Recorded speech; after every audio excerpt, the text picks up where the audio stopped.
Hello, distance learners.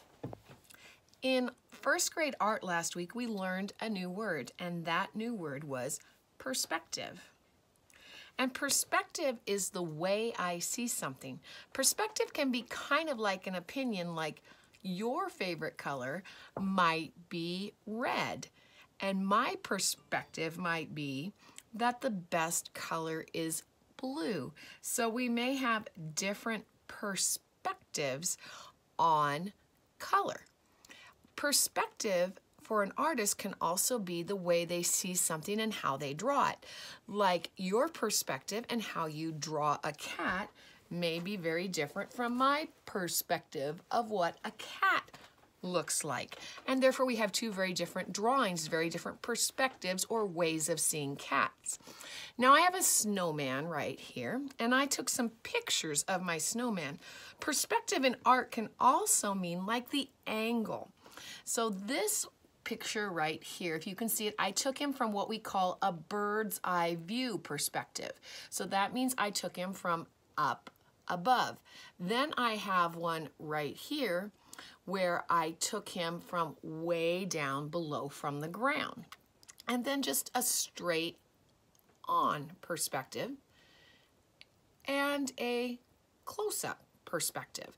So perspective is the way I see something.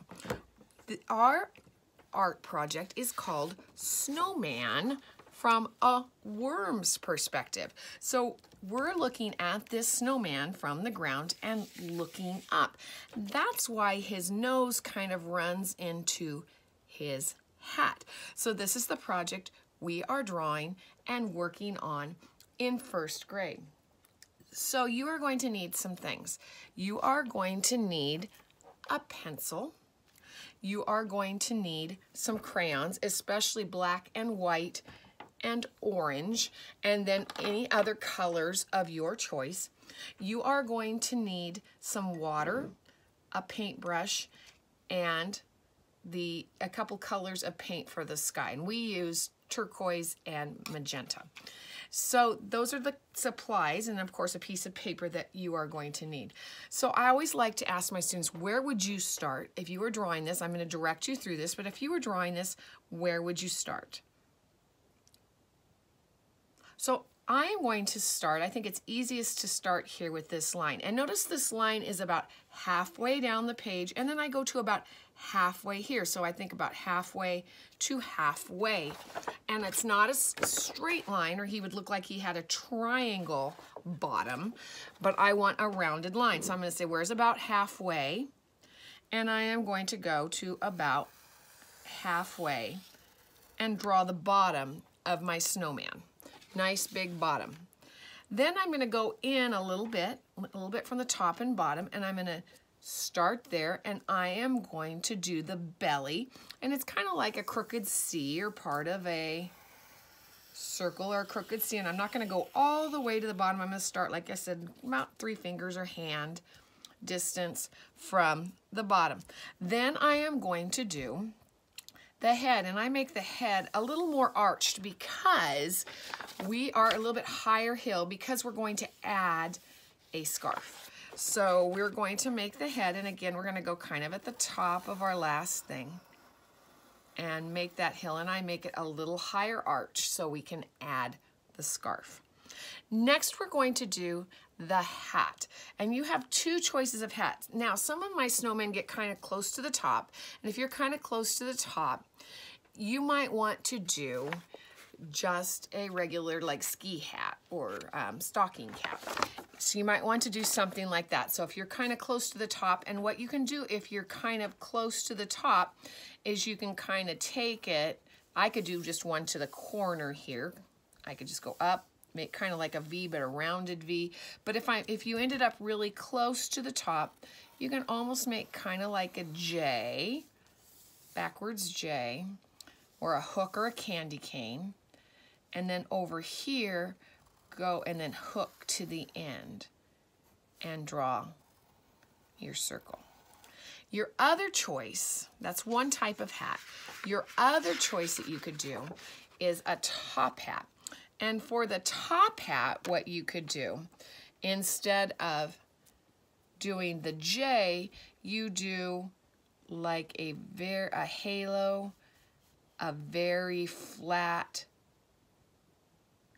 oval. So I'm going to say, like, pretend that's the oval, okay, there, but I don't go all the way around, but I start just like take the top, go to the top, go down just a little bit, kind of where it starts to round, and I make that very flat oval.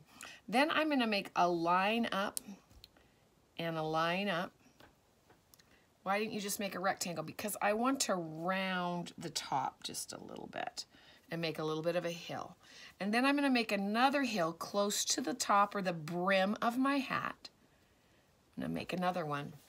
And that's going to be a ribbon that I can color in. If you make this kind of hat, I can color in that ribbon and color the rest of my hat like a black or a gray if I wanted to color it gray. Now you can add some designs in your hat. If you want to add some designs, you can simply add some lines. If you want to add some lines, you can add stars or circles. We'll do that in just a little bit because we want to kind of put our carrot nose on first because our carrot nose goes into the hat. So we'll do that in just a minute. Let's go ahead and do the scarf next. So for the scarf, what I want to do is go like a finger or so up, and I don't want a straight line. If I did a straight line, that would look funny if I just put a straight line across. I want a rounded line. So I'm going to start kind of like a finger up, and I'm going to kind of try and stay the same distance from this line the whole time so it rounds to just about at the same roundness as this one.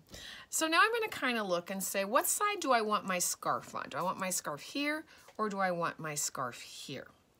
I think I've got a little bit more room up here. I think I'm going to put my scarf up here. Now I want you to see something. When I do the scarf, do you see how my scarf got a little bigger as it came this way? And up here, this one's a little bit smaller. That's because I'm a worm looking at this, and this part of the scarf is going to look bigger to me. And as it gets farther away, it's going to look smaller to me. So I am going to go ahead, and if I'm putting my scarf on this side, I'm going to show you both sides, but if I'm putting my scarf on this side, I'm going to do what I call a D-belly. Do that D-belly. Okay, and then I'm going to have a rectangle kind of coming to it, but it's going to be from it for a kind of a wavy rectangle, wavy line, okay? And then here, but remember it's going to kind of get skinnier as it gets farther away from me. I can finish the end of my scarf a couple of ways. I could just put a V in here and make like V's. I could put just a straight line like that. I could put little fringe coming out from my straight line. So then I'm going to do another one also coming from the knot up in the head. And remember, I'm going to have it like start from behind here. It's going to get skinnier because it's going farther away from me. Now let me do the other way on this one. On this one, if you were going down, remember, the worm is down here, so the scarf is going to look bigger. If someone's closer to me, they look bigger. So let me do a proper scarf. On this side, I'm going to put a C belly. I put the D belly over here. I'm going to put a C over here. And then I am going to put my wavy line coming out. And then from this one, coming out, but it's going to get bigger because it's getting closer to the worm. It's going to get bigger as it gets closer to him. All right. And then this one be bigger and it'll get smaller as it goes away from him. So as it gets closer to the worm, it gets bigger. As it goes away from it, it gets smaller. Again, I can add a design to this. I'm going to show you that in a minute. Now let's go ahead, since we're talking about bigger closer to me and smaller farther away, let's look at those buttons. So the worm's here. This button's going to look closer to the worm and this one's going to look farther away. That's why my buttons get smaller. So I'm going to start, here's the bottom, I'm going to start on the belly, and I'm just going to make a nice round, like it's a circle, but I'm only seeing part of it because the belly is blocking part of that for me. This bottom is blocking part of the belly. Then I'm going to do a smaller button and a smaller button. You can put 4 holes if you want to put 4 holes. I like to just put 2, but you could put a square of holes if you'd like to. And again, the holes should get bigger on the bottom one and smaller as they go up. Right. Let's add some arms. You can have your arms at any angle. He can look like he's dancing. He can look like he's waving. You kind of decide. Branches, if you look at branches, they are not perfectly straight lines. So you can make your branches kind of wiggly. And then mine's going to kind of go up. Here's my branch. And then I'm going to finish it off with like a V or like a point and come back down. See my kind of crooked V there? So it looks like the end of a branch. This one would be a little bit bigger down here because it's closer to the worm. And I could put it going up. I can put it going down. I can put it straight out. However you would like your branch. Now I've got quite a bit of space down in this area. It's kind of dead space.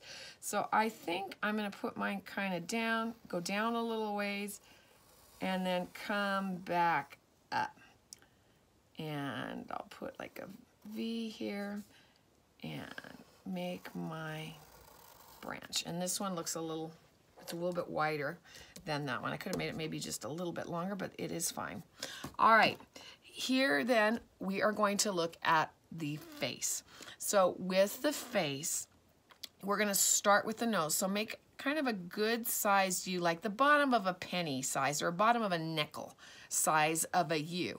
Now I'm going to take that nose and it's going to go up into the hat just a little bit.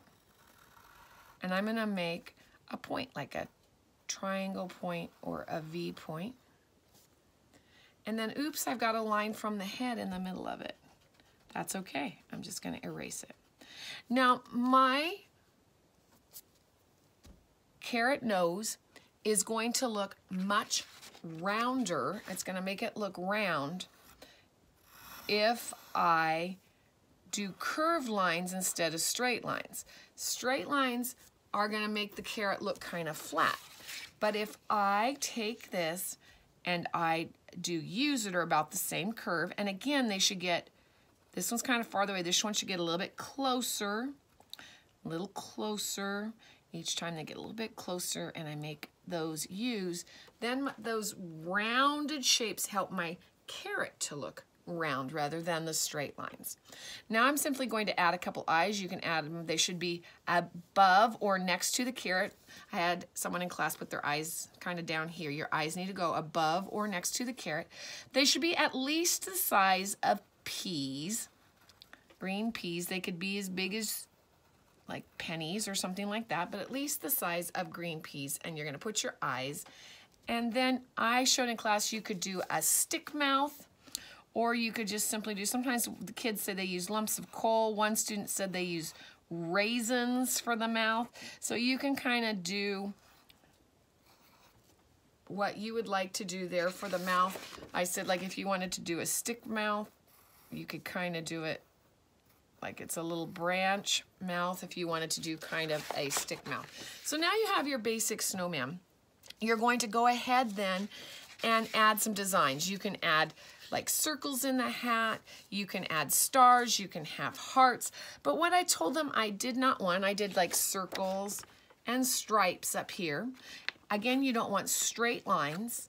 You just got a little straight here, but you kind of round your lines as you go up the hat if you do that. Now, you can do circles, you can do triangles. Somebody did flowers, I think. But whatever you do, run off the scarf, because when you have the scarf, you don't, if you do your scarf, you don't just have a bunch of hearts in the middle, because the scarf is like twisted or turned, you'll see parts of scarves. So you run your design off of the scarf, don't just have it framed by the scarf. So there's like the end of a heart, the bottom of a heart. I might just see the top of part of a heart, and go ahead and fill it in with whatever design you're doing. If you're doing circles, you do something like this. If you're doing stripes, you could do something like this. So you go ahead and decide what kind of design. You could put a design in the hat. Again, you could do circles or stars or stripes and you're gonna fill it in.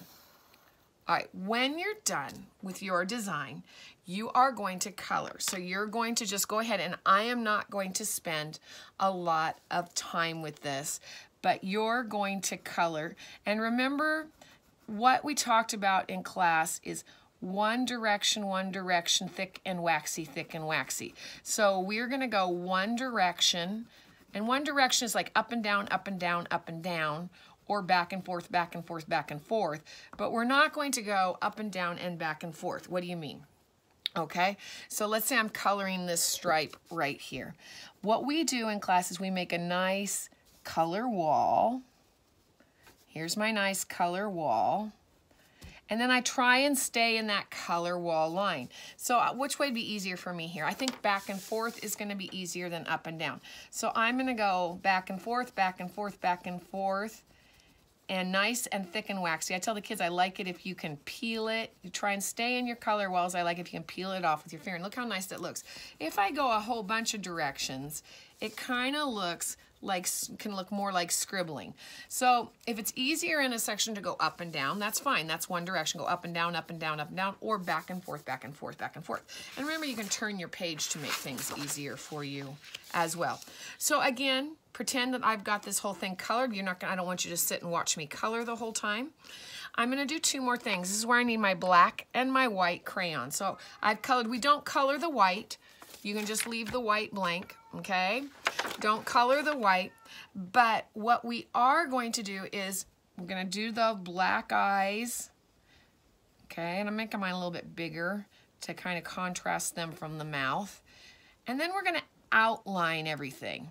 We're gonna outline all my pencil lines. So all my pencil lines will be covered up with black crayon.